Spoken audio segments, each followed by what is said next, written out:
Welcome to the Dynasty stock market with Biggs and DFK right here on Profiler_NFL. Player Profiler What's going on? now plus. Brought to you as always by Fast Draft. If you like drafting and you want to draft faster with Fast Draft. Use code BOOTH for a $50 deposit match. That'll get you $50 more on top of your $50. And that's twice as many games as you can play for $10. That's 4 times as many games as you can play for $5 or something. I don't know. Math is hard. All right. We are right in the thick of the kickoff to the fantasy season. There is the Scott Fish Bowl 15. And there is a saying out there that fantasy starts with the Fish Bowl. And this last Saturday, we had Vegas kickoff and NorCal kickoff. It was an incredible event in Northern California. We met down at the Shady Lady Saloon in Sacramento. I had 3 divisions, 36 guests. We raised about $3,600 for charity, including the local charity Waking the Village that I had pegged for our beneficiary, and more for Fantasy Cares. And that's not counting all of the merch that everybody's been buying, the glasses, the raffle tickets, all that stuff. That was just like what was raised in auctions and stuff like that. We auctioned off a Frank Gore autographed Niners helmet. We auctioned off an Elijah Mitchell Niners jersey. So a hand autographed bottle of Raleigh Fingers wine. I donated my Jamar Chase autographed jersey. We auctioned that off. A bottle of Eagle Rare 10, a bottle of Patron El Cielo that went for $130, which was fantastic. It was a great event. And so I encourage all of you to apply for the Scott Fish Bowl if you haven't already. I want to say there is going to be one more wave of slow draft invites coming out. And also the live events, sometimes people fall out and they need somebody to go in and cover. That's how I got into my first live draft 3 years ago. I kept checking every day until boom, there was a space open and I got to fill in. And now I'm on this new journey. So we're going to mock today because hopefully if you have tuned in, you are in the Scott Fish Bowl or are a hopeful and you want to see kind of how this plays out. It's a very interesting scoring system this year. We have it's a super flex with 9 flex spots. Yeah, and so there's going to be people playing on Sleeper, people playing on MFL with the slight differences in the scoring there. For the folks on MFL, you get 1 point per target as a receiver, whether you're whatever position receiving the ball, and then you get 1 point per reception. But then if it's Sleeper, you get 2.5 points per reception, just as a kind of a catch-all there, since they don't have as many custom settings as MFL. But in general, one of the things you got to note, 0.5 point per carry. You've got tight ends that are getting a full bonus point per reception. And you saw the thumbnail. Okay, Travis Hunter, he's going to be a big factor because they've got IDP scoring, but there's only one player that you can draft on defense that I think is allowed, and it's Travis Hunter. So it's basically a Travis Hunter rule where he's getting some bonuses. But unlike what you would think, Travis Hunter going at the 101 because he's got that Konami code scoring, that's not what's happening. In my draft, I wanted Travis Hunter right after the turn at the 203, and Bo McBigtime, shout out Hella NorCal, Bo McBigtime snagged him at the 201. In other drafts, he was going in the 4th round. In other drafts, he was I was about to link the show. In other drafts, he went in the later in the 2nd round. So you'd think that Travis Hunter, you're getting 6 points for a sack. You're getting 6 points for an interception. You also get his touchdown points. So if he has a pick 6, that's like 13 points right off the bat. every tackle. So say he plays 40% of the defensive snaps and has, 4 tackles a game. That's 8 points on top of whatever he's getting in catches, yards, on MFL targets, etc. So, Jamie, what round is Biggs taking Land Larison? Excuse me, sir. I'm in a current draft. We are in a slow draft period, and I'm not going to give up any of my game. Okay, so chill. And for the folks, audio only, I'm showing the FFB 15 scoring. So go over and subscribe to the YouTube channel. And we're about to get this draft kicked off here, man. I'm really excited to see who you end up taking. Oh, wait, you're not in the draft. And we're just no, but I'm excited for the picks. And hey, we'll jump right into it after this. If you play in Dynasty, you need Dynasty Deluxe, our premium package for Dynasty Leaguers. We rank over 300 players, updated every week, all year long. And there's a win now mode and a rebuild mode with superflex and tight end premium controls. And a Dynasty League sync where you can say, sync down all of my sleeper teams, all my FFPC teams. And then you can browse around your leagues for who has needs. And then you can use our trade finder to see what kinds of trades are happening in leagues that are similar to the one I want to do. Then you can analyze trades using our trade analyzer, which balances the lifetime value, which includes pick values out to like 2028. All of that plus the rookie guide, $25 value is included. So if you're just in one Dynasty League, Dynasty Deluxe is well worth it. And use your host's promo code, and you can bump up to all in and get $25 off. That's an old commercial. It's $50. And Albert Mataqueen says, hello, everyone. Hello, Albert. I haven't heard your name. I haven't spoken your name. I haven't seen you in a chat in a good, since January, maybe? So welcome back, buddy. And let's get this thing started. Oh, no. Boom. At the 101, we've got, we're about to find out. Yeah. Oh, we got Brittany in here at the 3 spot. So at 101 goes Jamar Chase, then Devontae Chan at the 102. Kind of surprised by that yes, pick because there. Bijan has been the consensus 101. He went 101. It went Bijan and Jamar Chase at the 1 and the 2 in every draft that I had seen so far. Wow, this is a hot move here with the Chan pick. Yeah, they know something we don't know. That's wild. Because for me, I'm thinking you want someone who's just getting the ball a lot, obviously. But if you're getting the receptions and you're getting the most carries, it's just crazy. And Bijan's just that type of a dual threat. And I think with the age, it's more likely, like even over Barkley, who they've got their Super Bowl. Why not try to just get to the next Super Bowl instead of overwork Barkley in 2025? The only kind of drawback on that statement is they don't have a lot behind him except for Will Shipley. So I can still see them leaning on Barkley heavily, but I don't know, man. Yeah. I love Will Shipley. So this Devon Achane pick to me is very interesting, and I'm going to go out on a limb and assume this is merely a Dolphins fan who's having fun, because I would be very surprised if Devon Achane, and again, this is you get points per carry, and I don't think Devon Achane is going to have. I think he's capped out at 210 carries. He might have 60 targets. He might have 70 targets. But we're talking about guys who are going to be getting 300 to 350 touches, and Achane is not one of them, right? So I don't understand that draft position. Now we got Josh Allen and Lamar Jackson going off the board. There is an element in the scoring system where quarterback scoring is very suppressed. The top 5 kind of hover around your top positional getters. So in this area, your Lamar Jacksons, Josh Allens, your Bijan Robinsons, Jahmyr Gibbs, Derrick Henry, Saquon Barkley, Jamar Chase, they're all scoring fairly similar points.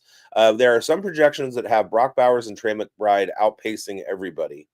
And I had the 110, and I chose that simply because I love the third round reversal and a late pick there, because I get to see, 9 picks come off the board, have a good assessment of what trends are happening, and I get to target my guys.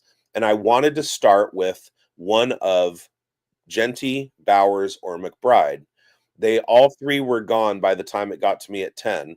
And then I was going to go and grab Travis Hunter at the 203. He went at the 201. So my start was supposed to be Bowers and Hunter, and it wound up being Jaden Daniels and Malik Neighbors.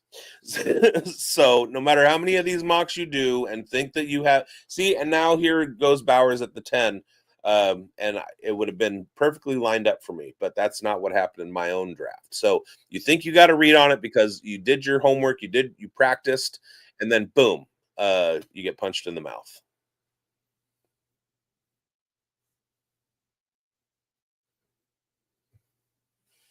It's really interesting to see where people are going here, because Brock Bowers, McBride. Oh my goodness! Oh, the Brock Bowers McBride combo happens at the 10 spot. So at the 10 and the 203, Bowers McBride, a great combo again. 2.5 points for receiving on sleeper, but then you get the additional bonus point for the tight end. So 3.5 points per reception. We're expecting both of these to be leaders in receptions, top 3, at least top 5 minimum, but probably top 3. I'm dead. They're supposed to score about 650 points each. Oh, yeah. So apparently somebody did that in Cincy already. Okay. I gotta talk to my people here at the 111 and the 112. If you see one of Brock Bowers or Trey McBride go with the 110 or earlier, do not allow McBride to come back around. Don't do it, or vice versa. If McBride goes at the 110, don't allow Bowers to come. You guys, you're just asking to have somebody else win. Now, there's one person's going to win this whole shebang in 5,000 participants. You're not going to win, so just have fun. But still, if you want somebody to win, let them get that start, because that's going to be the key to it.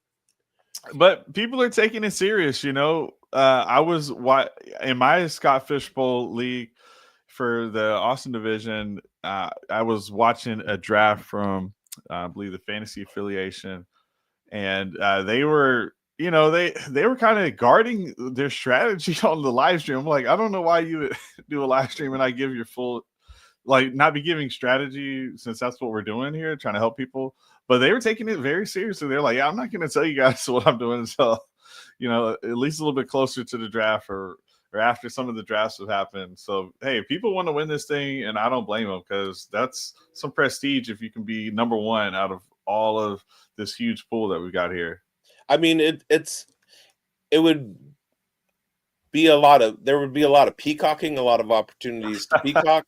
Yeah. But I don't know how many people remember any of the past winners, except for maybe the Fantasy Cares guys. It's not like people win and then they just kind of, that's no. Hey, I would still love to win this thing. And just for, let's do a little quick recap of the first 2 rounds here. So the 1 spot, we got Jamar Chase, Devon Chan, Bijan Robinson, Saquon Barkley, Josh Allen's the first quarterback, followed by Lamar Jackson, Jahmyr Gibbs, Justin Jefferson, Ashton Genty, Brock Bowers, Christian McCaffrey, and CeeDee Lamb in the first round. And then it's Snake here. So we've got Puka Nacua at the 2-1 as the bookend for that team. Then Derrick Henry, Trey McBride, Jaden Daniels, Amon-Ra St. Brown.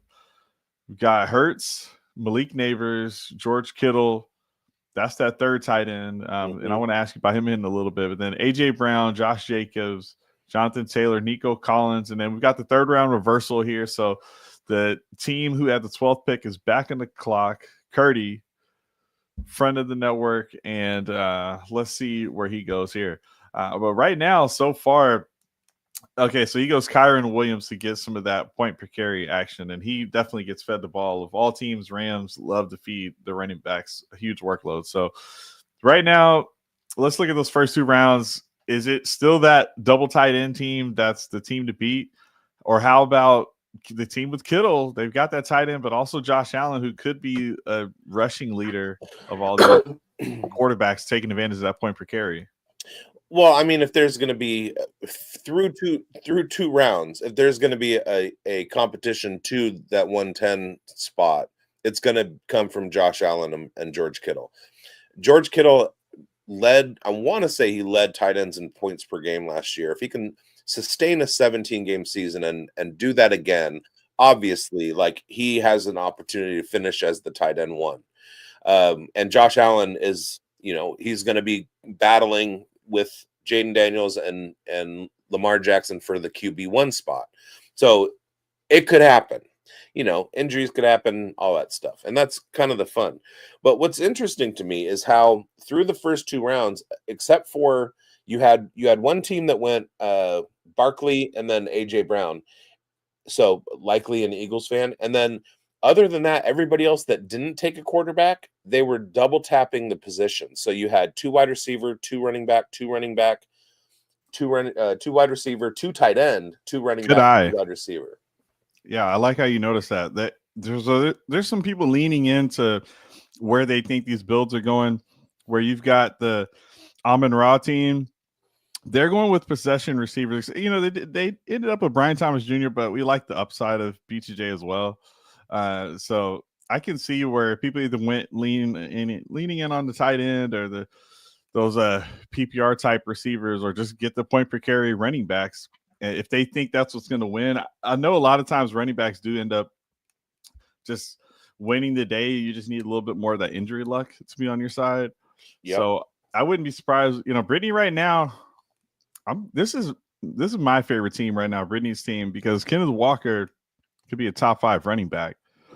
I was just listening to Depro on Fantasy Points, and he was saying, like, people are just sleeping on Walker, and like everything's improved for the Seattle Seahawks, and that's her 3rd pick. Josh Jacobs is in a good spot, and I would say the Packers listened to Josh Jacobs and went out and got a 1st-round wide receiver after never doing that, and he was the one complaining, saying we need a number 1 wide receiver. So he's going to get fed, and obviously you don't have to say anything about that steal of Bijan here at the 3rd pick. So I like the Foxworth squad here. She'll be up next. I think we came around the bend, and she took the lead. I really love that squad. I love Josh Jacobs, and Kenneth Walker should be a 1st or 2nd round value, and she got him in the 3rd. I love that running back stack. Let's see if she does that again. Let's see if she goes 4 running backs, because there were some real drafts where guys were going 7 running backs deep. I know my boy at Rhinos, he just went running back. I don't think he took his first quarterback until round 12, and there she goes, Omarion Hampton. Now, Brittany, I'm not so sure about this, because you got Najee Harris, and you know that they're going to rely on him for a good 200 to 250 carries. I don't think Omarion Hampton gets the run that people think he's going to. Well, still, if not, Najee's never been injured. He's the only running back who's never been injured. But if it's wheels up for Hampton, 250 carries plus another 40 or 50 targets and over 1,000 yards for 4 seasons in a row. And the Chargers know exactly what they have in the building, and they're slow rolling Hampton. Harbaugh's talked about it. So, yeah. So I went Najee in my draft, which I am currently. I took Harris in the 8th. So by the 8th round, my running backs were Breece Hall, Quinshon Judkins, Caleb Johnson, and Najee Harris. And then I added Tyjae Spears a little bit later. I have Andrews and Henry at my tight end, and I don't like that. Quarterbacks are Daniels, Geno Smith, and I just took Jackson Dart. Wide receivers are Malik, Garrett Wilson, Calvin Ridley, and Jaden Higgins. I'm not a huge fan of my team. Just let's put it that way. And yeah, Philadelphia points out I'd rather get Hubbard in the 4th than Hampton early 4th. I agree with that. Go with the guy that you know has the lead in the room and is going to get those 250 or 300 carries, and Hubbard is that guy. I am currently on the clock in the 15th round. I am looking at a tier that includes Kyle Williams, who's kind of an unknown, Tyler Algier, Braylon Allen, Devin Neal. So we're looking at backup running backs. And then in the tight end rooms, we got Dalton Schultz, Chigakonkwo, Jatavian Sanders, Ferguson, Komet. Okay, and that's the Ricky Ferguson, right? Of course. Yeah. Okay. So I like the idea of Chig if you think he can take that step and you're worried that Ridley's the only option, because we had the tight end whisper and we were like, hey, man, it's got to be that second target. And I mean, could it be Chig if a lot of those other number 2 targets for the Titans are rookies and maybe Cam Ward is actually very good? Yeah, no, I agree, and he's been consistent, 77 and 70 targets the last 2 seasons, 54 and 52 catches. So I think his could be like a more athletic Tyler Conklin. You know, that's kind of in that range that he would get to. But his usage has to go up by about 30 targets. Is Cam Ward going to provide that for him? I don't know. I don't have that answer. But if you're talking late, I just struggle with going Braylon Allen and hoping for that Breece injury, because even if Breece is injured, they're still going to have Isaiah Davis to share with. That's what I'm saying. So at this point, I'm thinking either. I mean, we're at the point where we are all through the starters, and we are starting to look at like potential handcuffs and backups and stuff like that. Okonkwo is the starter. He's the starting tight end on that team. He's not going to get passed by anybody. My only other question in there is Algier, and he had 137 carries last year.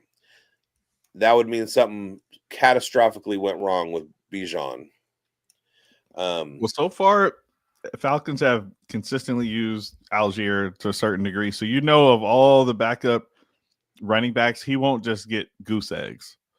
Not that you're looking for that, but we do know that if something happened to Bijan, that he had a starting role at one point and could handle it. Tyjae Spears, I think, was the other alternative option.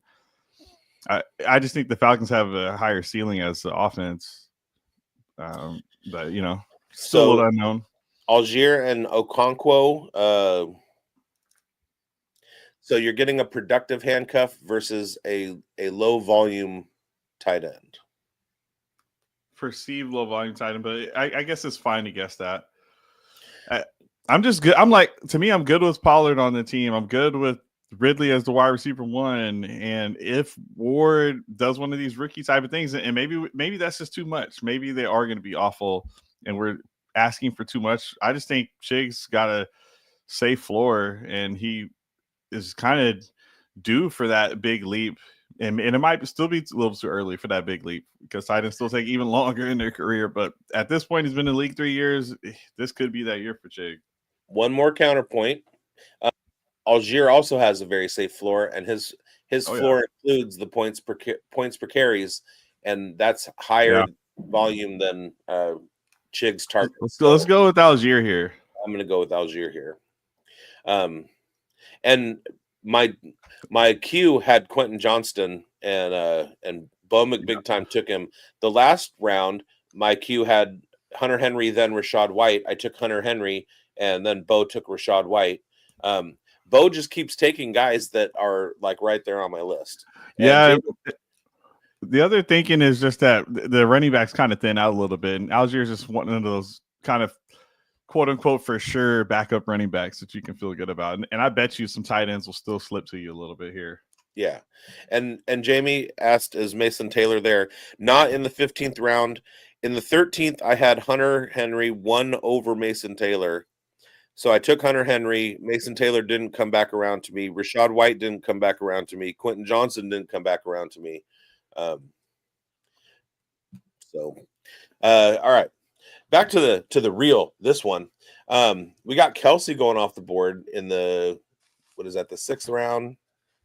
a little grouping of quarterbacks, Drake May and Bo Nix, Caleb Williams. I like the Bo Nix, Justin Fields. I like that a lot. Brittany is just absolutely slaying this. Yeah, because you're getting a kind of a steal with Fields. I would say almost no matter where you take him, because you could take Fields ahead of Bo Nix, and he likely outscores him just based on the scoring format. We know Fields has a high floor for rushing attempts, so that's a guy where I understand with Bo Nix, he has the rushing upside as well, so it's okay. I'm fine with going with that, and I like the offense around him. So both of those quarterbacks have rushing ability. I really like both of those guys. Only thing I wonder is, why does Kyler Murray slide so far when he's been one of the top fantasy points per game scorers his whole career, and with the point per carry, I just think people are sleeping on Kyler a little bit. A couple of interesting things. We got the 110 is still continuing his bully tight end. He's added Laporta and Jonnu Smith. I love that tight end room. That's an insane tight end room with the ceiling that Laporta brings. Jonnu Smith, Trey McBride, like he could have the four of the 5 top tight ends right here. And then Chev's interesting build of just like going all wide receiver, which when you're trying to pivot and you look at everybody else, there's 11 other teams who are all going to be suppressing wide receiver value and targeting running backs, tight ends, and then a couple quarterbacks. Maybe the play is to just like load up on as many wide receivers as possible.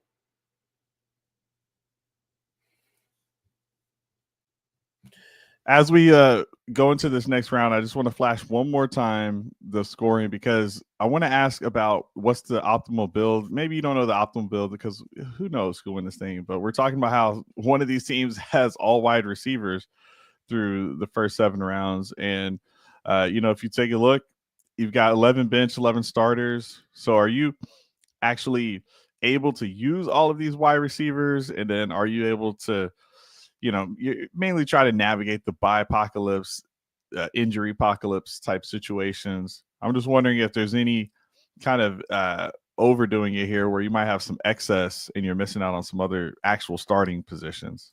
I don't think so, because of the way that the scoring flattens out positional scarcity. I think if I had to do it all over again, I kind of went into it. See, again, you think you have a plan and then you get punched in the mouth.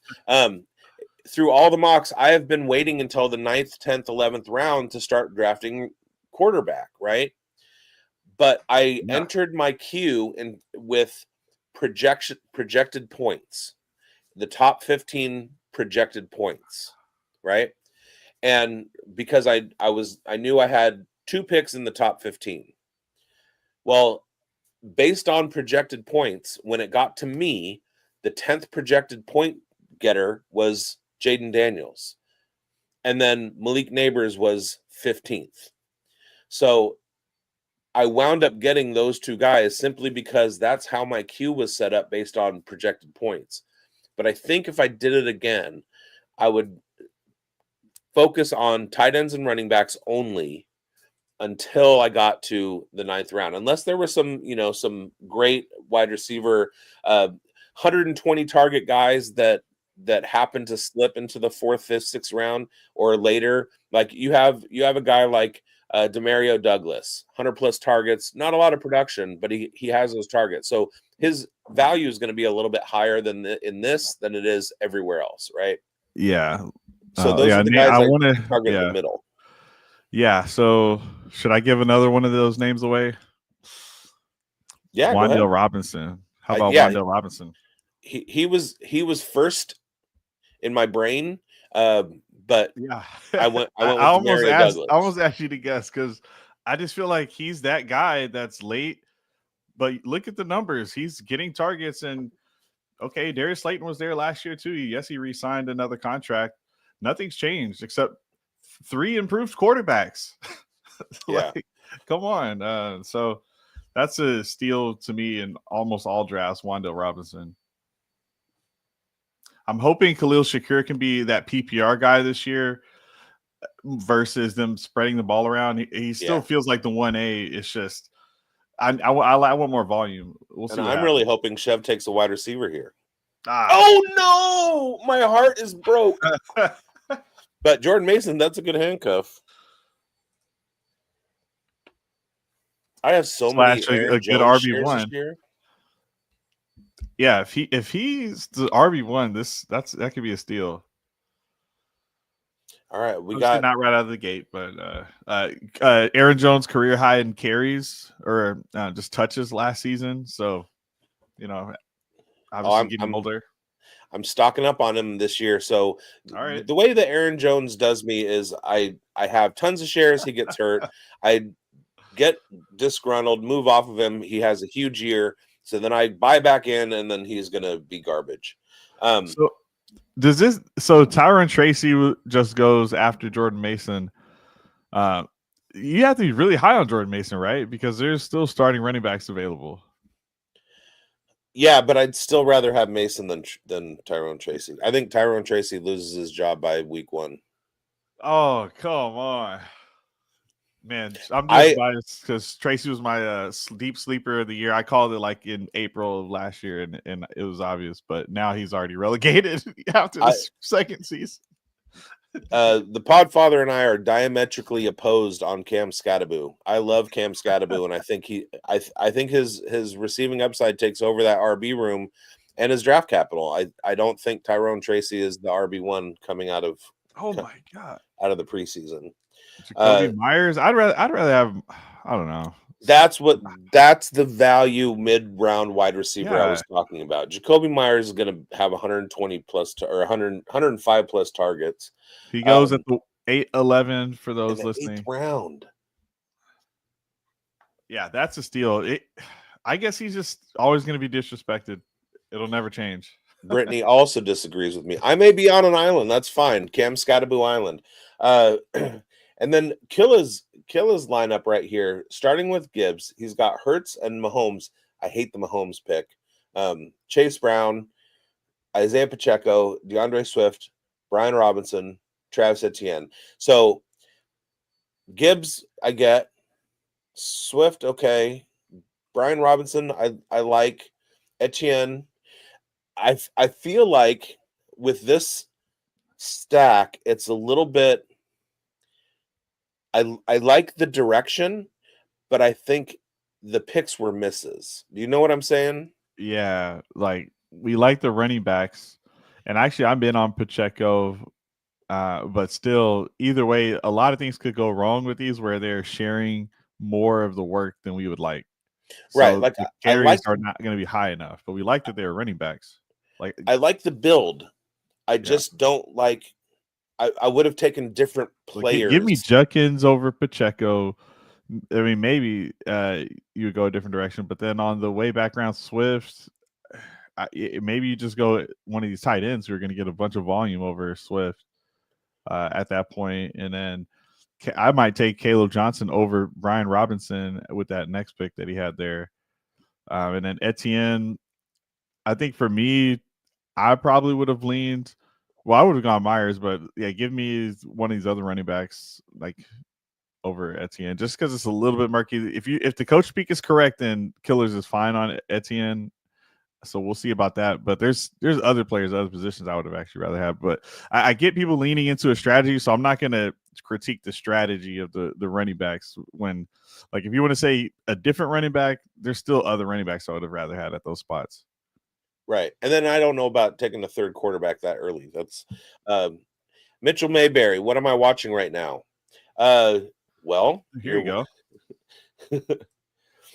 Scott Fishbowl 15. So we've got drafts that are already starting, but we got live ones going next week and drafts all over the place. There's 5,000 people playing over that who are trying to. There's only one winner, so after you win your league of 12 people, you kind of get whittled down to the next group, I believe, and it's kind of tournament style for whoever has just the top score. There's only one winner of all of these kind of separate leagues, but it's just a charity draft, a way to give back to the community put on by Scott Fish. So Where they've got unique scoring that are a little bit different than our custom or regular fantasy lineup. So here we've got 0.5 point per carry. We've got 2.5 points per reception and an extra point per reception for the tight end. So tight end would get 3.5 points for every catch. It's a little bit different scoring on MFL, 1 point per target. That's kind of a nice wrinkle there. And then we got Travis Hunter scoring, where anything he does on defense counts as some amount of points for your team. So if you draft Travis Hunter, he's going to be putting up some crazy numbers. Hopefully, if he has, I'm predicting he has one of those games, maybe every month, but not every month is he just going to, or every game is he just going to go off like that. But here's the scoring on the screen. And everyone here is doing a little mock draft, getting ready for their league. I actually have the second spot in my draft, and Biggs is in this draft now. What spot are you at? I'm in the 110. 110. What do you prefer, the front end or the back end? Chev has really got me to just appreciate the later part of the draft. It's just the first round picks that are there are great, but the early second round picks are almost like first round picks. Right. I prefer with the third round reversal. I prefer the 10, 11, 12 side. The last two drafts in Scott Fishbowl I did out of the 6 and the 7. And middle picks are great. I've been doing a whole lot of best ball lately, and I keep getting stuck with the 102 in best ball, and the wait from the pick 102 until your next pick is just like you just watch elite players fly. And I feel like at the back half in the first 25 picks, you have an opportunity to snatch 3 elite players. And so I prefer that.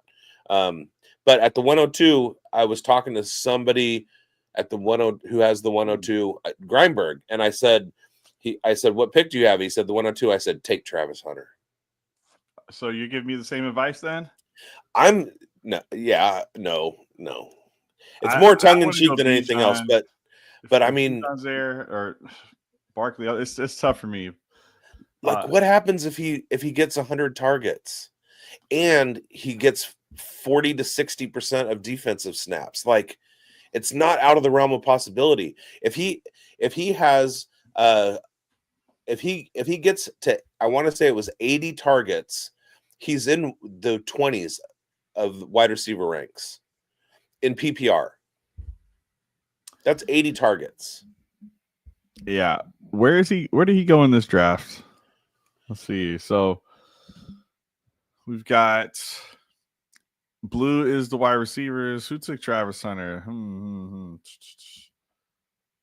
Okay, so Hunter goes in the 4th round at the 4.9 to any fan. There he is. So I mean, in 2 of the Sacramento drafts, he went in the 2nd round. Everywhere else, he's going in the 4th. I think that's more of it tells you more about the way that the sleeper draft queue is set up than anything else. Because every mock that I was in, we'd get 3 or 4 picks in, and I'd be like, "Oh yeah, Travis Hunter," because his name hadn't come up yet, right? And then I'd forget about him. So that's why I was like, "Okay, I'm taking him in the 2nd." Yeah, and it could be one of those things where if you don't have Travis Hunter, then you might not make it to the next round. If things go crazy, and this is the biggest X factor we've had in fantasy, probably since like a LaDainian Tomlinson type player. Like you tell me, what's the type player where you weren't winning if you didn't have Rice or one of these type of guys? I mean, Travis Hunter could be it. As recently as last year, Jahmyr Gibbs. I don't know if he was a complete unicorn, but sure, that was nice. Yeah, LaDainian Tomlinson's a good one. Christian McCaffrey a couple years ago. Yeah, that was unbeatable. Pretty much. Todd Gurley. Like other than like I'm not counting Alvin Kamara Christmas game, the 6 touchdown game. That's different. Right. That's just one game, but you did need to have him that game. I forgot what year it was. I think it was McCaffrey's 2nd year. Could have been his rookie year, but I think it was his 2nd year. I was in an auction league, and my first 3 wins in the auctions were Todd Gurley, Christian McCaffrey, and Alvin Kamara. And I absolutely death starred that league. It was like Gurley was a good one, yeah. But the three of them combined were just like it didn't matter who the rest of my team was. I was just wiping everybody out. It was crazy. And I didn't see that coming. It was just like kind of the way that it worked out. And Philadelphia on the Travis Hunter thing, I'd want him in the third, and I'm not spending a second on Hunter with the scoring. And with all of these picks, it's okay at your own risk. Like, yeah, so he's unlikely to get a safety, or excuse me, a sack, right? How likely is he really to get a sack? It's just not unlikely. And then safety's unlikely. Interception is definitely possible. He's getting an interception this year. That feels like a lot. Okay, I have him at least 4 interceptions. So we've got 4 interceptions. So that maybe get you some points there. 24 points off of that block. That's not happening. That would be freakish. Forced fumble. I'm giving him 1 this season. But what I really, and I'm trying not to skip ahead, but like a fumble recovery from opponent, that could totally happen, but it's not going to be frequent. Got to be right place, right time. But tackle, he's going to get probably at least a tackle a game. More than that. What do you got him at for tackles? I am at 4.5 tackles per game. Yeah, and then my favorite one is this next one, the assisted tackles, and 6 total tackles. Okay, 6 total. Okay. So that's 9 points from tackles and another 2.5 points from assists. So that's 11 points a game, tackles alone, with 2 passes defended. So right now, without any adding for interceptions, for touchdowns, for receptions, or anything like that, I've got Travis Hunter in the 12 points per game range as a defensive player. Yeah, just as a defender. Pretty high floor. So like it's like how we think of the rushing quarterbacks having that high floor of those extra touchdown points on the ground. So it could get really crazy. I also think he might get at least 1 carry, not every game, but with the point per carry, they're going to try to use this guy any way that they possibly can. And we like the OC, who's now the coach, or the coach who was a former OC for the Bucks. So we're good with just the potential for them to get creative with them on offense. And there should be not a ton of tight coverage if you're really respecting Brian Thomas Jr. out there. Right. Ryan, I love the idea that Liam Cohen is going to have Travis Hunter to work with. Ryan Volt says, I'd consider Hunter at the 301, but I'll probably chicken out. But then I remember it's a charity league. Got to roll the dice. Exactly. So this is the kind of brain that I'm working with. In my home league, which is the biggest buy-in league that I'm in, I took George Pickens at the 101 for the meme. Right? This is exactly the same kind of thing, only it's not you're not paying the same buy-in. This is charity. Like you're giving back to the community. Take the chances. The philosophy, the motto of the Scott Fish Bowl, not official, but the unofficial motto of the Scott Fish Bowl is you're not going to win, so just have fun. And how fun would it be to take Travis Hunter at the 102 or the 201? Like last year, people were like buying the 101 to make a crazy pick, saying like, give me the 101, I'll make a donation to Fantasy Cares. The 101 would give up their slot. Then the person would come in and make a crazy pick. That's the kind of thing we're doing here. So take Travis Hunter as early as you want, because then you can hit Twitter. I took Travis Hunter at the 103. Like that's what we're doing here. So we've still got a little bit of time left. We could just maybe highlight some teams that stuck out. Now that we have a complete, all right. So obviously you would draft more players in the real one. So this is just starting lineups for the most part. Maybe not everyone got their full starting lineup. I'm trying to double check on that, but if you didn't get your starting lineup, there's 11 starters. If you're drafting a backup in the first 11 rounds, you're basically like putting points on your bench. Yeah. What are you doing? So Yeah, so let's. So we were talking about those bookend picks. Curdy goes CeeDee Lamb, Puka Nacua, Kyron Williams, Devontae Adams. That's 3 Rams in a row. Then Joe Mixon, Mark Andrews, and Njoku, JJ McCarthy, and then you got Javonte Williams, Daniel Jones, and Zach Charbonnet. Is this strong enough to win the whole thing? I like the receivers, even though there's only 3 of them. Definitely all PPR guys, except it doesn't have that full-on nuclear upside since 2 of them are on the same team. But yeah, what do you think about the squad? I mean, shout out to the Undroppables' own Curdy the Shocker, but yeah, I'm not. I love Devontae, and especially in the 4th round, that's just crazy to me. But Javonte and Charbonnet, Daniel Jones, all in starting positions. I'm not really a huge fan of that. What's wild to me is that there are, I want to say, four of these teams that didn't draft a tight end in the first 11 rounds. Yeah. So pick number 1, going along just fine. Love the Judkins pick. Not so sure about Jaylen Warren. And then Bishal Tootin at the 11. Again, like you're taking points out of your lineup by drafting backups in the top 11 rounds, or like drafting backup players, or drafting backup positions. Like quarterback, if you draft a 3rd quarterback in the first 11 rounds, you're basically putting those quarterback points on your bench. It's not wait, but Tootin's going to be the starter by week 1 though, so don't worry, it's going to be fine. Yeah, that's not going to happen. Curdy says definitely needed this mock drafting live Sunday in Chicago. Absolutely. Thank you, Curdy. Let's go. Good luck, man. Yeah, I gave Curdy the push to get in that Chicago live draft, and so he's got to represent the Undroppables well. Yeah, I'm doing a remote this time. Last year went and flew out to Denver, won a football guys raffle out there, and actually ended up meeting Jagger and all the other football guys as well at the time. But Jagger ended up now doing some cool fast draft content. Yeah, and so it met a lot of cool people out there. Yeah, get out and do those lives if y'all can. I remember when Andrew Cooper was on, he was talking about how they do a whole party around it too. So Boston, yeah. So yeah, that's what the Scott Fish Bowl is all about. It's all about building the community in fantasy.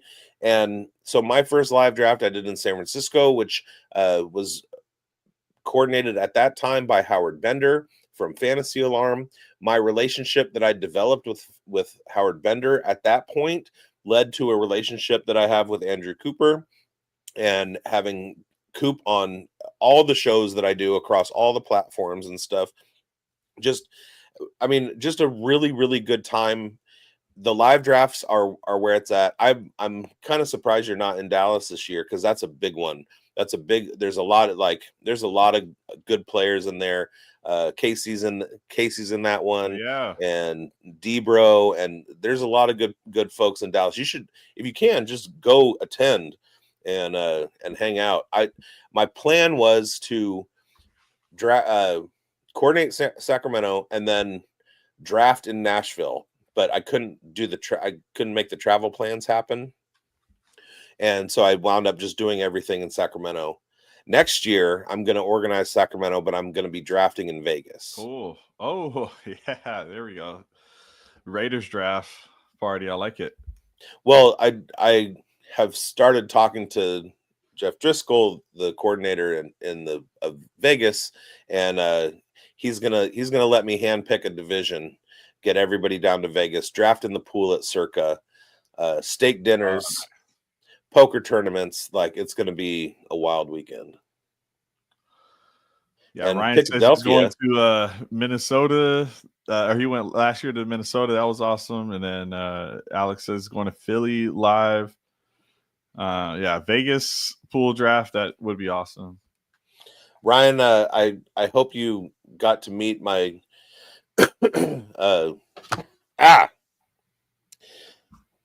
what happened? I know a few of the people that drafted in in the Minnesota draft, and they're all really good. My buddy Dick Sickles, Richard Sickles, he's always up there. Colin is in Seattle Live. Sweet. Awesome. Yeah, definitely go check those out. Yeah, I might look into the Dallas one next house. I know like some of the roster watch guys are out in the Austin area. I don't know how they divide up these drafts and stuff like that. But I was trying to see what they might do in some of these Austin ones, but definitely need to just like do some research on it next time around. We got a question from Philadelphia. I forgot though, do we need to buy tickets to get into the live event? As far as I know, that's the requirement, Alex. So you might want to like check right now, because what happened with the Sacramento drafts was I had 4 divisions set up. I had 14 players that had signed up and asked for the NorCal Live that did not get their tickets and sign up before the deadline. And so that division, a full division, was contracted, and we went down to 3 instead of 4. So I would check right now and make sure that you can do that, because there might be a chance that the deadline is passed depending on when that draft is. Yeah, it's a lot of organization that's going on. So definitely shout out to those guys. And for me, I still had that young baby. So I was like, let me chill on the traveling. I did a lot of traveling for all these different fantasy football events last year. So I was like, let me make sure this baby's good. But next year. Chicago was $100 ticket, but that comes with an open bar and free food. Yeah, that's a steal. Yep. Yeah, yep. Go meet Scott. Yeah, plan to meet Scott. I'm so excited. I want to meet everyone in our community. Absolutely. Yeah, I met Scott. He was great. And Alec, if you want to meet some folks, if you want to play drunken wiffle ball at 2 a.m. with Scott Fish and Chris Froton from NBC Sports, who's leading the Tadpole Bowl this year, which is the Scott Fish Bowl College Edition, go to the Expo August 8th, 9th, 10th in Canton, Ohio. I know you're in Florida, but I mean, I got partners in North Carolina that are coming up. Like, I'm coming up from California. If I can come from California to Canton, Ohio, you can come from Florida. So go to the Expo. You can meet me, but also more importantly, you can meet guys like Scott Fish and the aforementioned Andrew Cooper and Chris Froton and Debro and all of the heavy hitters in the fantasy space. Matt Kelly is going to be there. I think Bradley Stalder is going to be there for the first time in a couple years. Jamie, I don't need your crap right now. Okay. I met Jamie at the Expo last year. He very well knows what the Expo is. And Ryan says, I can never go to the Expo because it's always the weekend around my daughter's birthday. Hey, take your daughter. She'd love the Football Hall of Fame. Always got a solution, Biggs.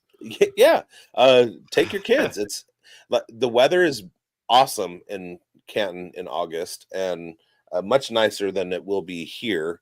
Canton's a nice place. The Pro Football Hall of Fame is pretty cool. I did that last year, so I'm not going to do that this year because exhibits don't change much, but I'm going to take a day and go to the Rock and Roll Hall of Fame in Cleveland. There you go. So yeah, I flew out of Cleveland and I was like, oh, dang, I wish I had more time to go. Yes, and Killis, exactly. I took my son to NorCal. Got to hang out. That was cool. I'm glad he had fun.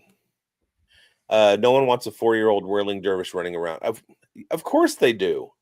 Also, shout out Tom Robbins, whirling dervish. No, Ryan, when I went last year, I did actually bring my son, who at the time was 5, and the baby was only a few weeks old, and it was actually just a lot for the 2 kids, but for the one kid, he was having a great time. Like, you get to run around the full like football field, and then they've got like they've got some other stuff going on there, so everyone had a great time. So it's definitely friendly for the fam. Let them loose on the Hall of Fame. Hall of Fame Village has a water park. That was the thing when we were hanging around, like where the Hall of Fame is. There's a lot of family activities, including the water park and all that stuff. Yeah, she would probably love it. Yeah, I whiffed on the water park thing. I didn't find out till we were leaving that there was that water park. I was like, that would have been awesome. But we had a pool at the hotel. Also, We got it. Ryan, on an aside, Whirling Dervish comes from a Tom Robbins novel. Tom Robbins settled in Seattle, just passed away in February. Rest in peace. He was 93, so he was ready. But also there was a group in Seattle called the Whirling Dervishes, and they were an acrobat troupe. And I saw them at Bumbershoot one year. Whirling Dervish, Bumbershoot, that's a lot of words to be thrown around. They were on lines on the side of the Space Needle doing like acrobatic dances, like suspended from the Space Needle, like pushing off of like the tower. It was crazy. That was the Whirling Dervishes. Hey, appreciate all the comments, guys. Yeah. Hopefully y'all do make your way out there. And hey, obviously good luck in these drafts. Hey, I'd say if y'all do some drafts in the near term, come back. Let us know who y'all get in the comments. We probably aren't going to do a full-on SFB video again, but we'll be talking about it here and there for sure. So not here, but Player Profiler Now Friday with Chev. I'm going to be Chev and our new producer, Delco Dave. We're going to be doing another Scott Fishbowl mock draft on Friday. Oh, yeah, y'all did one last Friday. Nice. Yep. And Bumbershoot is the British term for an umbrella. It rains a lot in Seattle. So Bumbershoot is a music festival, Labor Day weekend in Seattle. It goes Friday, Saturday, Sunday, Monday every year. And it's like hundreds and hundreds of musical acts and comedians and all that stuff. And it's a pretty good time. All right. So that's going to do it. We will see you next week. We're going to come back with some Dynasty fire takes next week. And so you're not going to want to miss that. Thank you guys for watching. Make sure that just like Jamie Pirog, you like, subscribe, hit the bell, all that stuff. Go play Fast Draft. Get your account ready. Use code BOOTH, BOOTH. Go get your Player Profiler subscriptions. And again, use code BOOTH for that as the promo code. Get a discount, all that stuff.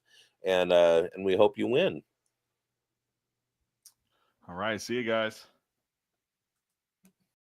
From the Podfather to you, I deeply appreciate you tuning in. And many ask, what can I do? What can I do to help support the hosts, the research they do, the production costs? Go to playerprofiler.com, Dynasty Deluxe, World Famous Draft Kit, Rankings, DFS Dominator, and of course, data analysis. Subscribe to any one of those, and you support all of us and take Player Profiler to the moon.